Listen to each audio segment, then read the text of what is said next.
Jeffrey the Greek joins us. It means it's fun time, baby. Dylan Sin with us, of course, still from Fort Wayne Journal-Gazette. How's it going, Jeffrey? I'm having a great day. How are you guys doing? Doing fine. I had a daggone three-leg parlay that I almost hit the night before last that I was so excited about. Did a little basketball. Took the Spartans over Butler. They only gave up 3, and they ended up crushing them. And I took the under in the Indiana game. Got it by 1 point. Yikes! But I made the mistake, being I'm a novice. I should have taken Indiana on the money line, being it's a parlay, and I gave up 5 points. The standard what the line was, and they didn't cover. Three-legged parlays are like three-legged stools. You kick one leg out and you fall on your ass. That's just how it goes. You ain't lying, man. How are you doing, brother? I'm great. Looking forward to, we got all seven games, 14 teams in the Big Ten are in action tomorrow. So it should be another fun day. Big Ten football, man. It is coming down to a close, but we still have some important games that are on the docket, as you said. Here, of course, Minnesota comes into Bloomington to play Indiana at a 3:30 game. That the importance there is for Minnesota. It's important for Indiana because they need to find some life. They need to find a reason to come to practice on that Monday, if you know what I mean. This is the last game that I think they have a shot to win in the season, and the last game that they have, Big Ten game that they have a shot at winning, I think, to go winless for the first time in like a decade or longer. Yeah, I would actually feel better about them winning next week because there's something to fight for when you're playing, in a rivalry game like that. I don't know what is going to get them up for this game. Certainly they're playing at home. This is senior day, right? This is our last game at home, I believe. Yeah. So there is something there, but I don't know. Things aren't good in Bloomington right now with regards to the football team, which is unfortunate to see.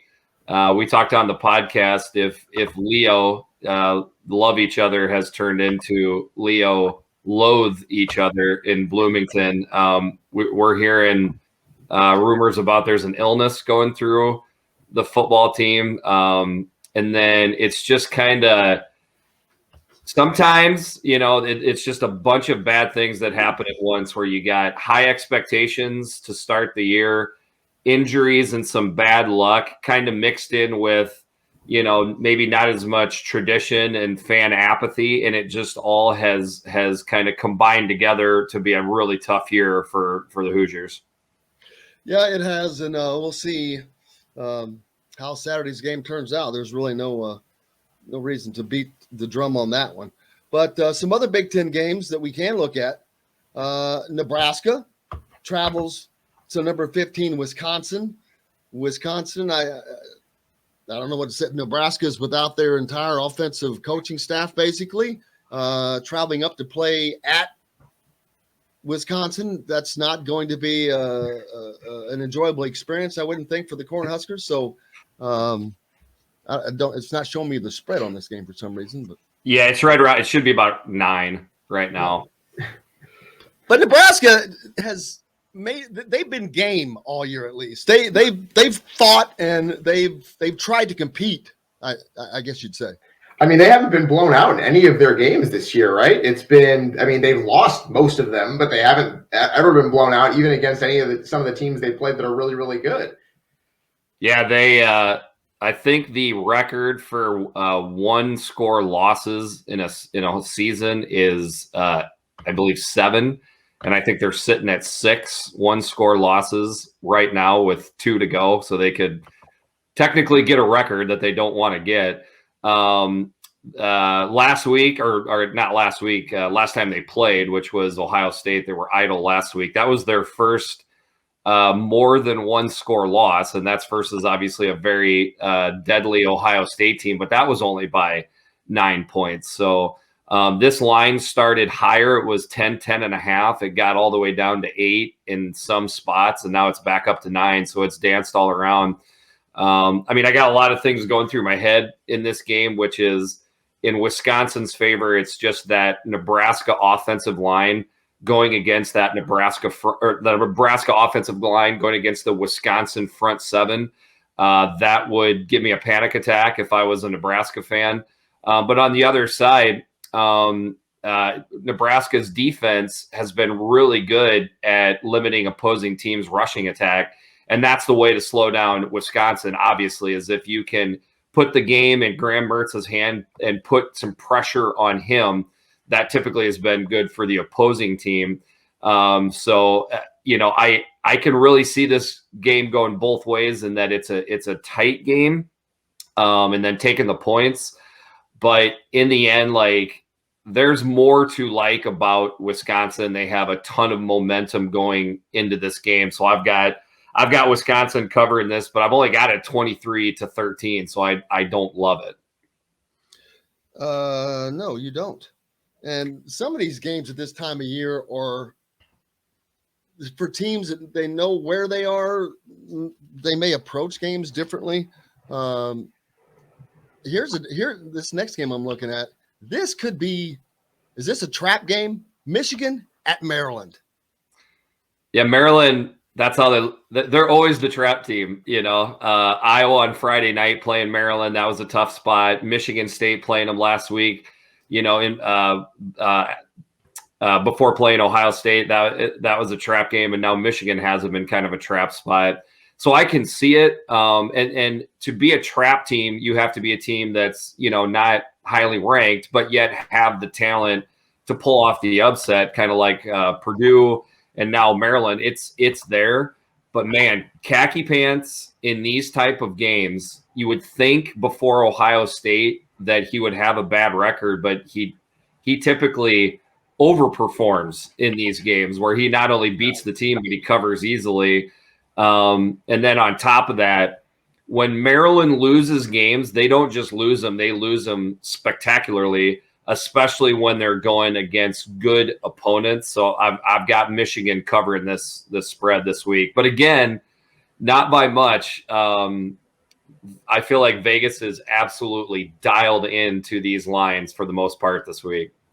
The thing with Harbaugh is that as a favorite, Harbaugh has been absolutely outstanding at Michigan throughout his entire tenure. When Michigan is the favorite, they win, and they win big in a lot of cases. So that's definitely the trend to look at this week. Obviously, it's much different when he's the underdog and has had hardly any success at all. But that is definitely something to consider this week.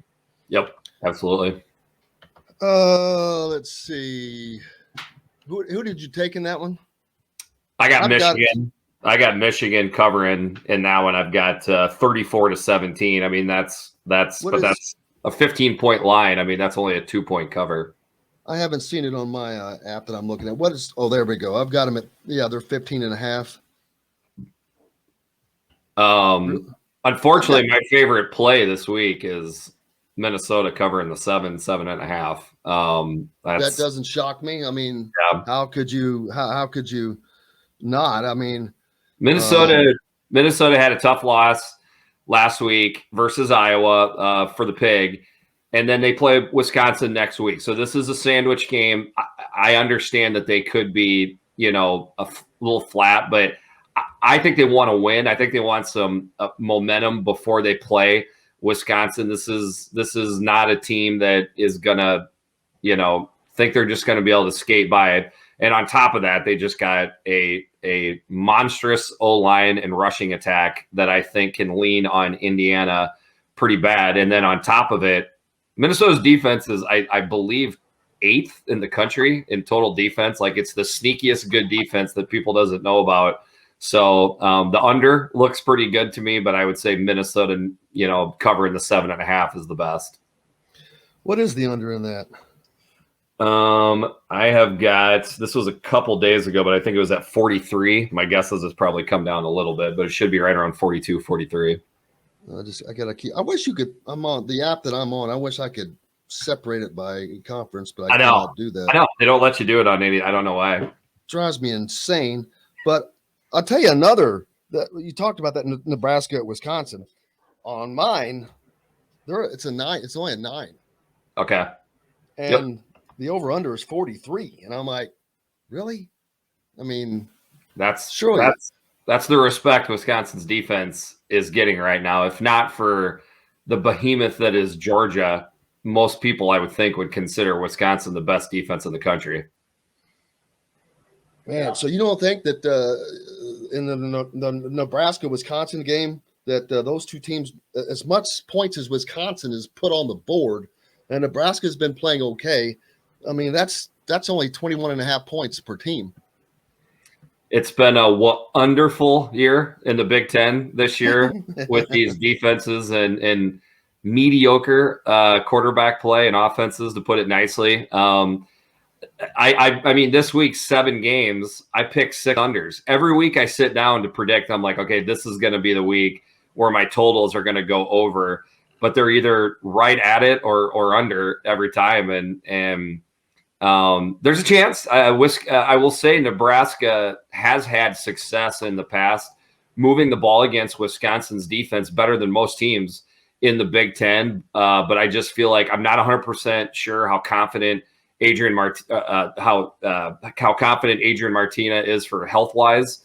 And then again, just the overall psyche of this Nebraska team after the big announcement right before the idle week and all the offensive coaches being gone. It's not hard for me to picture this game being 10-0, beginning of the second quarter. And then you start wondering how much fight Nebraska has to come back in a game like that. The Indiana-Minnesota game, you talked about that. The over-under there is the exact same, where it's 43.5. You mentioned that.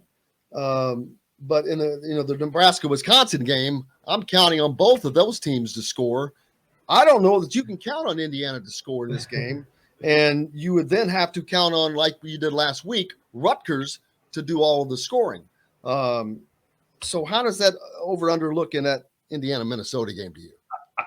I like the under. It's just most of the time in any of these games, you would see the under getting blown up because of special teams or turnovers. Minnesota does as good a job as they can taking care of the ball. Same with Wisconsin. The two outliers with that would be Indiana's offense. But I will say McCauley has done a pretty good job. Like he's still figuring it out, but he has not turned the ball over. So really the in the under, something getting blown up would be Nebraska's offense turning the ball over. That's what scares you the most. Well, I'll tell you, my 3, Purdue, there's no way that they're and just 11 after that game last week. Man, I think that they're going to just go over at Wrigley Field, enjoy that, and put up some points. Yeah. My only question is, does the Northwestern grounds crew have the say over the grass height in Wrigley like they do at home? Because they grow their grass in Northwestern, where it's like up to your past your ankles. So maybe that'll speed up the game a little bit. But I'm with you there. I think Purdue to cover the 11. I mean, Purdue's just a better team. They got a better defense. They got a better offense. Northwestern is struggling, and you could maybe say to a certain degree they're looking to next week too to play Illinois. I mean, I know it's probably not a rivalry that's going to get a 30 for 30 special anytime soon, but that's the only way Northwestern can end the year on a high note is if they beat Illinois next week. So I wouldn't be surprised if they're a little distracted too. Yeah, we've got more to talk about, but that Michigan State at Ohio State and 19 points, I think they cover that easy. Michigan State is just not what I think that a lot of people think they are. Yeah, it's crazy. both my podcast partner and I, Big Kurt, we both picked Ohio State to cover. I've got 49-24, so that's a pretty easy cover, 25 points, like a 6-point touchdown cover.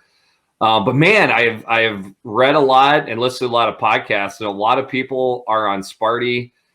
Sparty's playing at home, and they're that team that just always rises up. And for the moment, this year, so I can understand, I can see the script in my head where Michigan State makes this a game, but I'm just not betting against Ohio State. That's what I know. That offense is an absolute juggernaut, and I don't know if you guys know this, but Michigan State is not near the bottom. They're at the very bottom in pass defense in the Big Ten slide.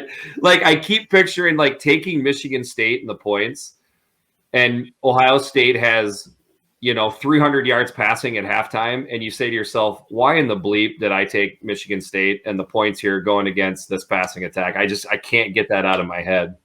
Yeah, I mean, because what could happen is basically what we saw last week with Ohio State Purdue, where Purdue had a great game offensively. Aiden O'Connell threw for almost 400 yards. They moved the ball up and down the field. They scored 31 points, and it didn't matter because Ohio State put 60 on. 100%. I think what Michigan State needs to do as much as humanly possible is make Ohio State score touchdowns from inside the red zone. So if you are doing the drop 8, they're going to have a nickel back. Go to another D back. Have 6 D backs out there. Whatever it takes to limit the explosive plays. Take the angles to push those Ohio State receivers out of bounds by about the 15-yard line or whatever. Make Ohio State score their touchdowns in there. If Ohio State touches up this Sparty defense with 40-50 yard passes, game over, man.